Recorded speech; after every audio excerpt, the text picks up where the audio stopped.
go get the coffee because I'm about to spill the tea. A question on everybody's mind. Can the ICC actually arrest Trump?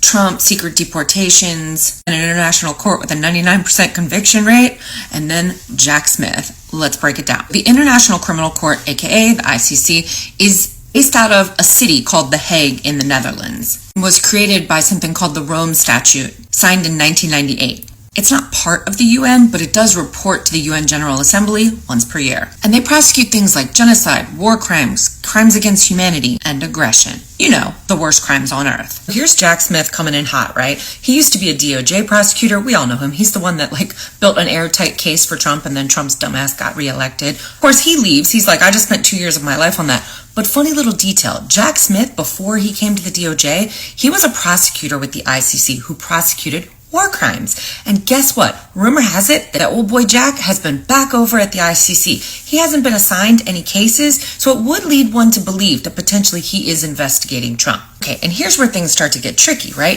Because the U.S. never ratified the Rome Statute, so we're not part of the ICC. But the jurisdiction for the ICC only requires that the offense happens either by one of their member states or to one of their member states. And of course, Venezuela's president is the one that filed the motion with the ICC, right? Asked for the investigation. They are a member state. And Bukele in El Salvador, they are also a member state. And that is where C-Code is. So the ICC can have implied jurisdiction because the request was made by one of their member states and the crime is happening in one of their member states. So even though the U.S. isn't a member state, the ICC still has jurisdiction to investigate.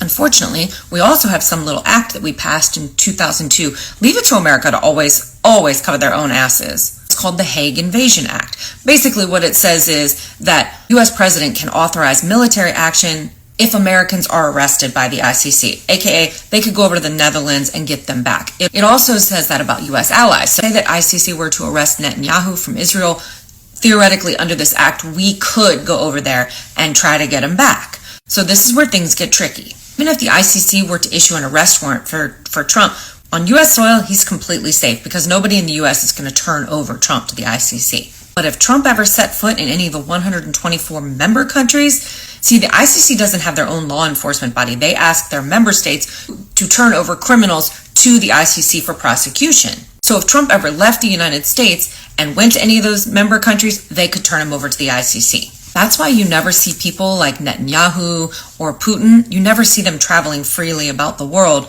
because they would be arrested. There are only certain crooked-ass countries like ours that say, hey, come on over. We don't care about the ICC. You're an international fugitive. Not a problem.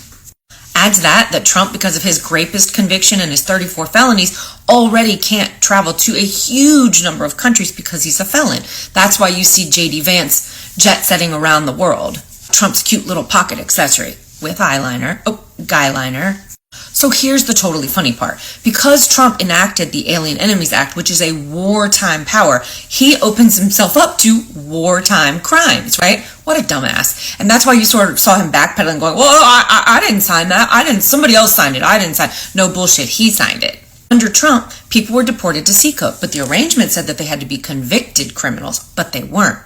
The arrangement with Bukele said convicted criminals, no males under the age of 14, and no women. Trump did send women there. They got turned around and sent back. I did a video about that. None of these people were convicted of anything. No due process. Thereby violating the agreement and possibly triggering crimes against humanity charges. What you're thinking, Caps On, because here's where it gets really tricky. The UN Security Council can refer cases to the ICC, even if the state isn't a member, in this instance, the United States. Because the U.S. is one of the 5 people that has permanent seat at the table, they also have veto power. But what could happen is there could be a special session without veto rights. Yes, under the right amount of international pressure, the U.S. could be sidelined and not be able to use their veto power to protect themselves. But here's where it gets extra sweet. This wouldn't just be about Trump.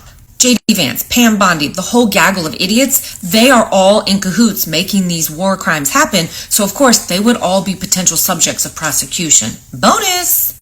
And remember, old boy Jack Smith's not just going to stop with one name. He knows the system in and out. He's going to try to get them all.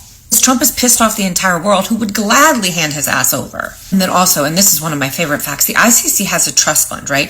To basically help to rehabilitate people, to compensate them for war crimes, funded by seized assets or donations. This isn't just about punishment, it's about accountability. As in, people who have been affected by this could apply for relief in that trust fund. As we wait to see what happens with Jack Smith. Would Trump be arrested on U.S. soil? Absolutely not.